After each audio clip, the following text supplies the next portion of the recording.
From the glitz and the glam to the funny, I'm talking about the Comics Choice Awards. They are here again, and this year they are going to be even bigger and better.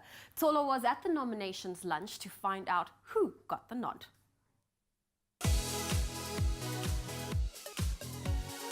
Who's the funniest, bravest, most inspiring comic of them all? This gets decided by the annual South African Savannah Comics Choice Awards in September. We were there the day the nominees were announced from within and beyond our borders in a record year of entries. Comedy keeps society honest and laughing. It is a public good for which comics can rightly be rewarded, but the respect of fellow comedians is the ultimate reward. The Comics Choice Awards gives every professional comedian in South Africa the opportunity to vote for their favorite comedian in all of the 12 categories. And today we're here to find out who made the cut and who's up for one of the most prestigious awards in comedy on the African continent. There may be many languages spoken in Africa, but it is the language of humor that connects us all. For the second year, these awards looked as far as Ghana, Kenya, Nigeria, Zambia, Angola and Lesotho to connect us through the universal language of laughter. With me is a legend in the comedy industry, Mr. John Flismus himself. Now, you've been around for years. I want to know how bigger and better are these awards going to be this year? Oh, they're going to be bigger. So we have the most number of comedians ever register, over 248 comedians. 53 comedians outside of South Africa in African countries, across 13 African countries. So it's by far the biggest collection of comedians in Africa. So the voting is really simple. The comedians all have to go onto a website. Then they've got to tell us what they've done. And then based on what they've done, which is verified by 2 other registered comedians, not us, so it's peer review, and then the system places them in the categories for which they're eligible.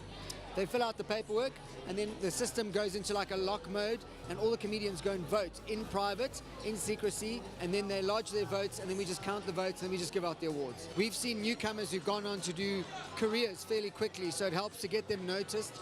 In terms of Africa, more than just coverage, it's allowing us to make a bigger comedy family.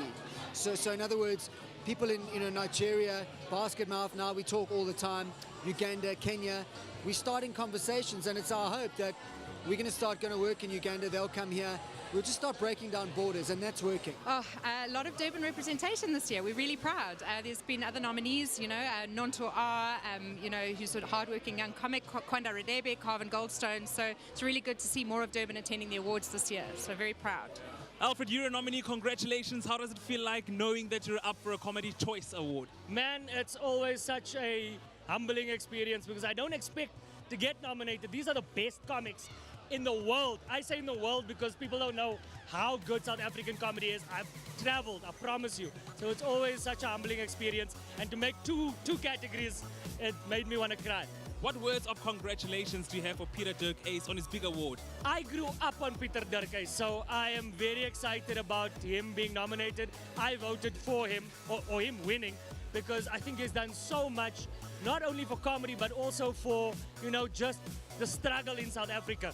I mean, the things he spoke about in the 80s when it was illegal, and he got away because he wore a dress, is amazing. So it's a really big thing. I love it.